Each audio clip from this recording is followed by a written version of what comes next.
দেখতে পাচ্ছি জগন্নাথ বিশ্ববিদ্যালয়ের প্রেস ক্লাব। এখানে কক্সবাজার সমুদ্র সৈকত প্লাস্টিক দূষণ ও নদী ভাঙন নিয়ে তারা এখানে একটি মানববন্ধন করছেন। এখানে অনেক জগন্নাথ বিশ্ববিদ্যালয়ের শিক্ষার্থীরা এখানে রয়েছেন।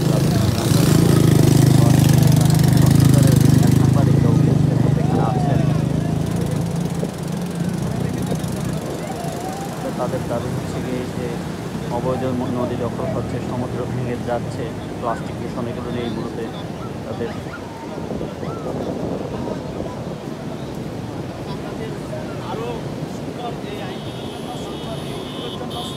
বাংলাদেশ সুন্দর কক্সবাজার নির্মাণের জন্য আপনারা যে উদ্যোগ নিয়েছেন এটাকে আমরা স্বাগত জানিয়ে আমি আমার সংক্ষিপ্ত বক্তব্য শেষ করছি। আসসালামু আলাইকুম। ধন্যবাদ জানাই। এই মুহূর্তে কক্সবাজার অনুরোধ করব কক্সবাজার বিউটি পত্রিকা এবং সেভ দ্য কক্সবাজার সভাপতি জনাব আনসার হোসেনকে। আপনারা যারা আজকে এই কক্সবাজারে এসে কক্সবাজারের সমুদ্রের জন্য, কক্সবাজারের এই অনন্য গর্বের দরের জন্য কাজ করতে এসেছেন, আমরা কক্সবাজারবাসীর পক্ষ থেকে আপনাদেরকে অভিনন্দন জানাচ্ছি।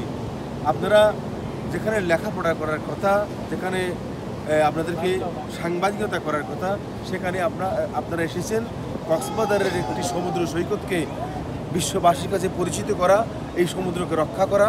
এই জন্য আপনারা এখানে এসেছেন। এই জন্য আমরা কক্সবাজারবাসী গর্বিত। আমরা চাই এই সমুদ্র সৈকত শুধু কক্সবাজারবাসী নয়, পুরো দেশবাসীর, পুরো বিশ্ববাসীর। এমন একটি সমুদ্র বিশ্বের কোথাও নেই, যেই সমুদ্র 120 কিলোমিটার লম্বা, যেখানে শুধুমাত্র বালিময় বীচ, এইরকম বালিময় বীচ পৃথিবীর আর কোথাও নেই।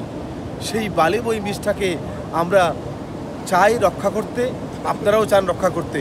আমরা চাই আমরা কক্সবাজারবাসী, আপনারা যারা লেখাপড়ায় আছেন, জাহাঙ্গীরনগর জগন্নাথ বিশ্ববিদ্যালয়, এই বিশ্ববিদ্যালয়ের শিক্ষার্থী, সাংবাদিক এবং আমরা কক্সবাজারবাসী সবাই মিলে যদি আমরা চাই এই সমুদ্র সৈকত আমরা রক্ষা করতে পারবো। আমরা আশা করব ভবিষ্যতেও আমরা একসাথে কাজ করব। আমরা এই সমুদ্রের জন্য, এই দেশের জন্য আমরা কাজ করব। সবাইকে শুভেচ্ছা। অসংখ্য ধন্যবাদ। এই মুহূর্তে বক্তব্য দেওয়ার জন্য অনুরোধ করব জগন্নাথ বিশ্ববিদ্যালয় প্রেস ক্লাবের সাবেক সহসভাপতি জনাব নজরুল ইসলামকে। ধন্যবাদ সবাইকে। জগন্নাথ বিশ্ববিদ্যালয় প্রেস ক্লাবের উদ্যোগে আজকের যে কর্মসূচিটি রয়েছে এটি অত্যন্ত খুবই গুরুত্বপূর্ণ একটা কর্মসূচি আমি মনে করি। এই কর্মসূচির মধ্য দিয়ে যে একটি বার্তা আমরা সারা দেশের মধ্যে দিতে পারবো, এজ এক সাংবাদিক হিসেবে যে একটা মেসেজ আমরা দিতে পারবো, সেটা হচ্ছে আমাদের যে কক্সবাজার রয়েছে এবং কক্সবাজার সহ সারা দেশে যে পর্যটন শিল্পগুলো রয়েছে, এই পর্যটন শিল্প রক্ষায় আমরা ঐক্যবদ্ধভাবে কাজ করব। এটি হবে আমাদের প্রত্যাশা। আমরা চাই যে সারা বিশ্বের সবচেয়ে বড় যে সমুদ্র সৈকতটি রয়েছে আমাদের কক্সবাজার, আমরা চাই এটি বেঁচে থাকুক আমাদের মধ্যে, যাতে আজীবন এইটাকে আমরা ব্যবহার করে, এই সম্পর্ক ব্যবহার করে আমরা আমাদের দেশের সমৃদ্ধ অর্জন করতে পারি। তাই আমরা যারা দেশের বিভিন্ন জায়গা থেকে এই পর্যটন ক্ষেত্রে ভ্রমণ করতে আসবো, অবশ্যই সচেতন থাকবো যাতে আমাদের মাধ্যমে কোনো ধরনের দূষণ এই সমুদ্রে পতিত না হয়। আমরা সবসময় এই বিষয়টাকে খেয়াল রাখবো। এই প্রত্যাশা করে আমি আমার বক্তব্য শেষ করছি। ধন্যবাদ সবাইকে। অসংখ্য ধন্যবাদ। আমি এই মুহূর্তে বক্তব্য দেওয়ার জন্য অনুরোধ করব জগন্নাথ বিশ্ববিদ্যালয় প্রেস ক্লাবের সাবেক অর্থ সম্পাদক এবং সাইকোলজিস্ট জনাব আব্দুল্লাহ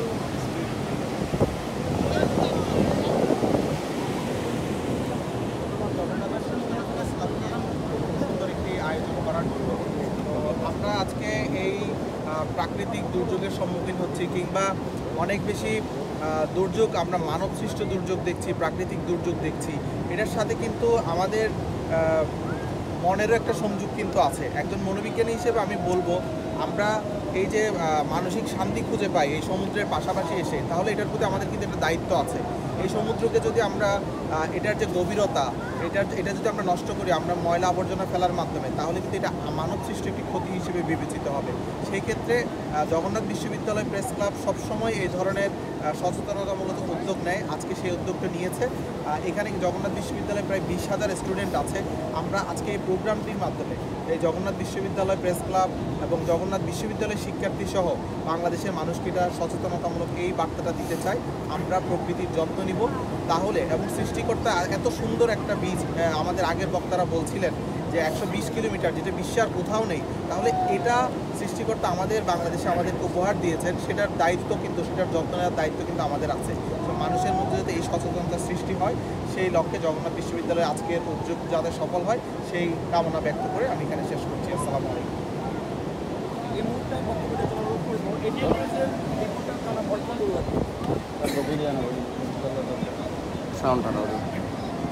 ধন্যবাদ। জগন্নাথ বিশ্ববিদ্যালয় প্রেস ক্লাব কর্তৃক আজকে যে দারুণ একটি কর্মসূচির আয়োজন করা হয়েছে, নিশ্চয়ই এই কর্মসূচি আমরা কক্সবাজারবাসীর পক্ষ থেকে তাদের এই উদ্যোগকে আমরা স্বাগত জানাই এবং এইখানে যারা জগন্নাথ বিশ্ববিদ্যালয়ের ছাত্ররা এসেছেন তাদেরকে আমরা কক্সবাজারবাসীর পক্ষ থেকে অভিবাদন জানাই। আপনারা জানেন বিশ্বের দীর্ঘতম সমুদ্র সৈকত কক্সবাজার। এই সমুদ্র সৈকত বিভিন্ন সময় দখল এবং দূষণে এখনও পর্যন্ত কিন্তু বিপর্যস্ত। সৈকতের বিভিন্ন জায়গায় দখলদারিত্ব আমরা দেখতে পেয়েছি, এখনও দেখে যাচ্ছে এবং এমন একটা পরিস্থিতিতে এই মানববন্ধনটি এখানে অনুষ্ঠিত হচ্ছে ঠিক যেই সময়টাতে প্রকৃতির বিরূপ প্রভাবে আমরা সৈকতের বিভিন্ন অংশে ভাঙন তৈরি হতে দেখেছি। ইতিপূর্বেও ভাঙন তৈরি হয়েছে, অসংখ্য ঝাউ বন ঝাউ বাগান কিন্তু সমুদ্র গর্ভে বিলীন হয়ে যাচ্ছে। সমুদ্র সৈকতকে রক্ষায় এখনও পর্যন্ত আমরা প্রশাসনের কার্যকর পদক্ষেপ কিন্তু এখনও দেখতে পাইনি। আজকের এই মানববন্ধনের এই জায়গা থেকে আমরা সরকারের প্রতি এবং বিচ ম্যানেজমেন্ট কমিটি বা প্রশাসনের প্রতি এখান থেকেই দাবি জানাতে চাই সমুদ্র সৈকতকে রক্ষার জন্য, সমুদ্র সৈকতের সৌন্দর্য যাতে বিলীন হয়ে যাওয়া যায় এখনই উপযুক্ত পদক্ষেপ গ্রহণ করা জরুরি। এবং এই মানববন্ধনটি আয়োজন করার জন্য পরিশেষে আমি আবারও জগন্নাথ বিশ্ববিদ্যালয় প্রেস ক্লাবকে ধন্যবাদ জানিয়ে আমার সংক্ষিপ্ত বক্তব্য এখানেই শেষ করছি। ধন্যবাদ সবাইকে। অসংখ্য ধন্যবাদ জনাব বর্ধমানকে। এই মুহূর্তে বক্তব্য দেওয়ার জন্য অনুরোধ করবো জগন্নাথ বিশ্ববিদ্যালয় প্রেস ক্লাবের সাবেক সভাপতি এবং পরিবেশ গবেষক জনাব জাহিদুল ইসলাম সাহেব। কক্সবাজারবাসীকে ধন্যবাদ জানাচ্ছি। আসলে কক্সবাজার নিয়ে অনেক কথা বলা যায়, কিন্তু সবচেয়ে বড় কথা হচ্ছে কক্সবাজার একটি শুধু স্থান নয়, এটি একটি বাস্তুতন্ত্র, এটি একটি জীবন এবং সবচেয়ে বড় কথা হচ্ছে একটি সমাজ এবং একটি অর্থনীতির মূল তালিকা শক্তি এই কক্সবাজার। আমরা জানি যে কোনো একটি কাজ আসলে কনফারেন্স রুম থেকে অথবা হিউম্যান চেইন থেকে শুরু হয় না, এটি শুরু হয় সচেতনতামূলক জায়গা থেকে। তাই আমরা এসেছি জগন্নাথ বিশ্ববিদ্যালয় প্রেস ক্লাব, এই কক্সবাজারের মানুষ, কক্সবাজারের যারা সাংবাদিক কমিউনিটি আছে এবং সর্বোপরি কক্সবাজারের সাধারণ খেটে খাওয়া মানুষ, জেলে, টমটম চালক সহ সবাইকে নিয়ে একটি সচেতনতামূলক প্রোগ্রাম আয়োজন করতে আমরা এর আগেও যতবার জগন্নাথ বিশ্ববিদ্যালয় প্রেস ক্লাব কক্সবাজারে এসেছে ততবারই আমরা নানা ধরনের পরিবেশ সচেতনতামূলক প্রোগ্রামের আয়োজন করেছি। এর আগে আমরা সেন্ট মার্টিনে মানববন্ধনের আয়োজন করেছিলাম, আজকে আমরা কক্সবাজারে আয়োজন করছি। আমরা চাই যে এর মাধ্যমে কক্সবাজার সহ স্থানীয় মানুষ এবং পর্যটকরা সচেতন হোক, তারা বলতে শিখুক, তারা প্রকৃতির পক্ষে কথা বলতে শিখুক, পর্যটনের কথা বলতে শিখুক এবং সর্বোপরি সাস্টেইনেবল ডেভেলপমেন্ট আমাদের যে মূল লক্ষ্য এটা যেন আমরা অর্জন করতে পারি, এই জন্য তারা যেন কাজ করতে পারে। আমি আপনাদের একটি বিষয় বলে রাখতে চাই যে বাংলাদেশ এবং বিশ্বের প্রায় 20 লক্ষ পর্যটক প্রত্যেক বছর কক্সবাজারে আসে। তারা কি শুধু এসে শান্তি খুঁজে চলে যায়, কিন্তু দিয়ে যায় কি? শুধু দূষণ, প্লাস্টিক, বর্জ্য। তাই বাংলাদেশের সবচেয়ে বেশি প্লাস্টিক বর্জ্যে দূষিত হচ্ছে আমাদের এই সবচেয়ে বড় সমুদ্র সৈকত এবং পৃথিবীর সবচেয়ে the longest sandy sea beach in the world getting polluted by the plastics and microplastics. Every year 50 lakhs ton pollution, plastic polluted dissolved in the longest sandy beach. Why? Because আমরা সচেতন না।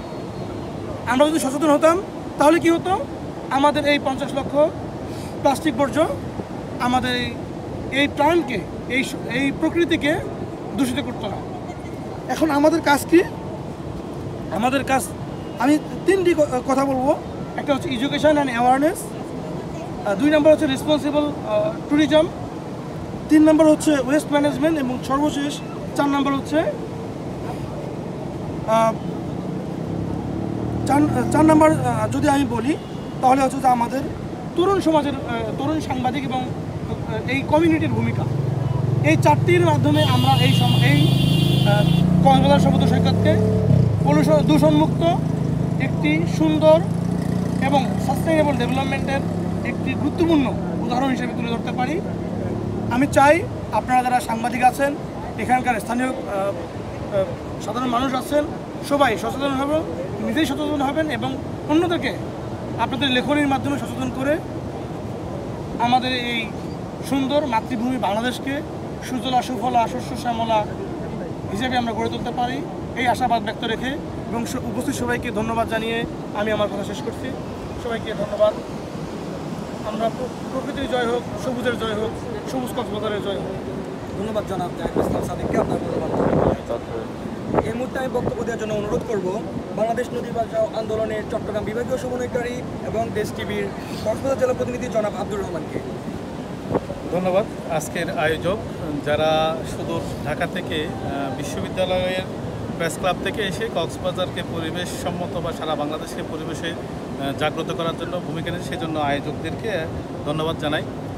আসলে আমরা যারা কলেজ ইউনিভার্সিটিতে পড়ালেখা করে এসেছি বা করি, কিন্তু পরিবেশ সম্মত জীবনযাপনের যে উদ্যোগ নিয়েছেন সেজন্য জগন্নাথ বিশ্ববিদ্যালয়কে প্রথমে ধন্যবাদ জানাই। আরেকটা বিষয় যেটা হলো যে আজকের যেই কক্সবাজারের আবহাওয়া এবং পরিবেশ, যেহেতু বৈরী আবহাওয়া, এই বৈরী আবহাওয়ার মাঝে আমরা সব প্রকৃতির রূপ কিন্তু আমরা দেখতে পাচ্ছি যে প্রকৃতি কখনো রেগে গেলে তাকে রক্ষা করা বা তাকে বাদ দেওয়ার কোনো সুযোগ থাকে না। আমরা যারা সাংবাদিকতা করি, বাংলাদেশের যতগুলো অনলাইন মিডিয়া, টেলিভিশন যত চ্যানেলে আছে, যদি পরিবেশ সচেতনমূলক প্রোগ্রাম তারা আয়োজন থাকতো, অন্তত 24 ঘন্টায় যদি 10 থেকে 20 মিনিটেরও একটি প্রত্যেক টেলিভিশন চ্যানেল, যে আজকে আমরা এখানে যে দাঁড়িয়েছি, আমাদের এই আয়োজনটা যদি মিডিয়ার মাধ্যমে প্রচার করার, আজকের এই আয়োজনের মাধ্যমে, যেহেতু আমরা সবাই গণমাধ্যম কর্মী, আমাদের দাবি থাকবে যে আমাদের বয়সটা যেন আমাদের প্রত্যেকের ফেসবুকে যে 24 ঘন্টা যদি আমরা 8 ঘন্টাও ফেসবুক, 1 ঘন্টাও যদি থাকে, অন্তত 15 মিনিট যেন আমরা পরিবেশ প্রাণ প্রকৃতি নিয়ে আমাদের যে আয়োজনটা থাকে এবং প্রত্যেকটি চ্যানেলে এবং যে গণমাধ্যমের ভূমিকা যদি তৈরি হয়, তাহলে কক্সবাজার নয় সারা বাংলাদেশের কোথাও পরিবেশ দূষণ হবে না। কিন্তু আমরা যারা কক্সবাজারের দীর্ঘ সমুদ্রের মধ্যে বেড়াতে আসি, যারা পর্যটক আসে, যারা ব্যবসায়ী আছে, যারা এটা প্রশাসনের লোকজন আছে, তারা কেউ পরিবেশকে নিয়ে চিন্তা করে না। যে যার মতো করে তার চেয়ারটাকে, তার আনন্দটাকে, তার সময়টুকু উপভোগ করার জন্য সবসময় সচেতন থাকে। কিন্তু আমার পরবর্তী জেনারেশন যারা আছে, আমার ভবিষ্যৎ প্রজন্ম যারা আছে, তারা যে এই বীজটাকে সুন্দরভাবে উপভোগ করার জন্য রেখে যাব, সে চিন্তা কারো থাকে না। এবং যারা রাজনৈতিক সরকার, দলীয় সরকার এবং যারাই থাকুক, যে যখনই আসে তখন তার নিজের অ্যাকাউন্ট এবং তার আত্মীয় স্বজনের জমির পরিমাণ বাড়ানোর জন্য এবং দখল করে দূষণ করে তারকে জীবন কীভাবে আনন্দিত করা যায়, পরিবেশকে ধ্বংস করে, সেটাই সবাই করে। তো আজকের এই আয়োজন থেকেও আমরা উচ্চস্বরে জানাতে চাই যে আমরা এখন থেকে নিজে পরিবেশ রক্ষা করব, নিজের পরিবারের মধ্যে পরিবেশ রক্ষার জন্য আন্দোলন শুরু করব এবং পরবর্তীতে সেটা স্কুল, কলেজ, ইউনিভার্সিটি এবং রাষ্ট্রের সব জায়গায় যেন আমরা সেই আন্দোলনকে ছড়িয়ে দিতে পারি। সেই আন্দোলনের প্রতিদিন যেন এই আন্দোলন শুধু একদিন যেন আজকের এই 26 তারিখের আন্দোলন বা মানববন্ধন যেন শেষ না হয়, প্রতিদিন যেন আমরা পরিবেশের জন্য কাজ করি, সেই উদাত্ত আহ্বান জানিয়ে আবারও আজকের